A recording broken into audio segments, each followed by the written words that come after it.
Welcome back to our Holy Week devotionals. Today is Tuesday, Cornerstone Tuesday. In fact, after Jesus cleared out the temple on Monday and declared it to be a house of prayer, he spent the night in Bethany, but then the next day on Tuesday, he comes back to Jerusalem. He comes into the temple and he begins to teach. The chief priest and the elders come to him and they say, "On whose authority are you teaching?" Jesus answers them with a question. And he begins to ask them a question, and they know that they're stumped. If they answer him, then they back themselves into a corner that they can't get out of. But he answers them with a question, sharing two stories. He tells the story of two sons, and then he tells the story of the owner of a vineyard. When he tells them the story of the two sons, he says, first, there's a father who has two sons. One son he asked to go to work in the vineyard. He refused, but then later on he went. His second son, he said he would go, but then he never did end up in the vineyard. He asked the chief priests and the elders which one did what the father wanted him to do. And they said, well, the first one did, the one who refused at first, but then decided to go. And then Jesus looks at the chief priests and the elders and he said, tax collectors and the prostitutes are entering the kingdom of heaven before you all.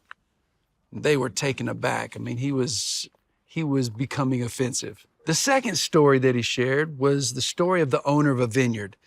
In this story, it's the story of a man who rented the vineyard to some tenants. And then when the harvest time came, he sent some of his workers to go down and to collect his share, and they killed his workers. So he sent some more workers to collect his share of the crops. They did the same thing. They beat, they stoned, and they killed those workers.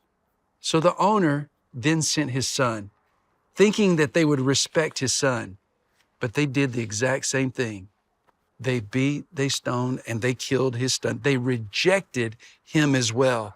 And here's what it says in Matthew 21, verse 42. Jesus said to them, have you never read in the scriptures, the stone the builders rejected has become the cornerstone? The Lord has done this, and it is marvelous in our eyes. Therefore, I tell you that the kingdom of God will be taken away from you and given to a people who will produce its fruit.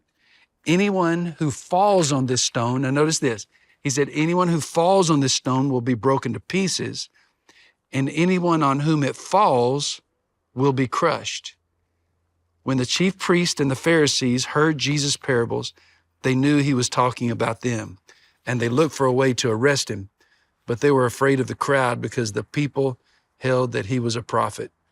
Now that word cornerstone, it's translated in some versions as capstone. But the difference is that the cornerstone is the first and the foundational stone that's placed on a building project.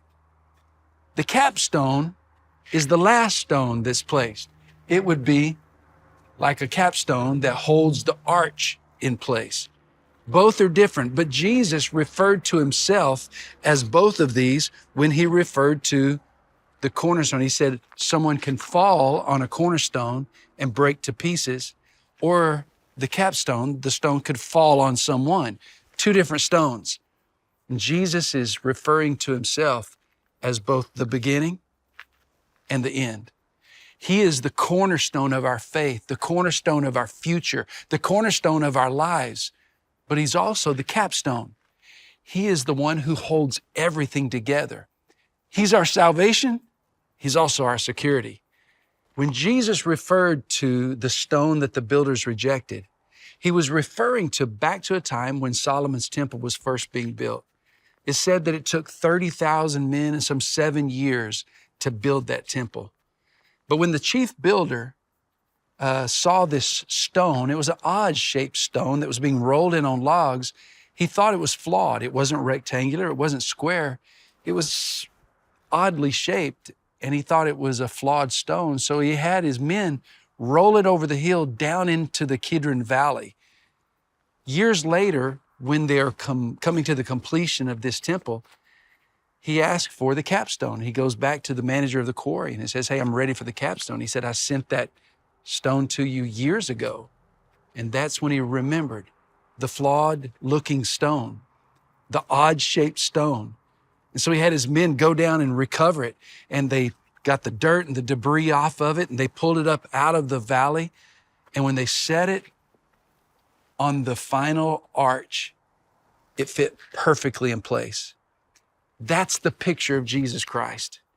The stone that the builders rejected has become the capstone, the one that holds everything together. So here's my challenge for you today. I want to challenge you.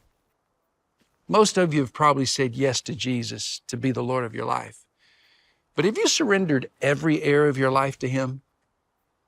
He's the one that holds it all together.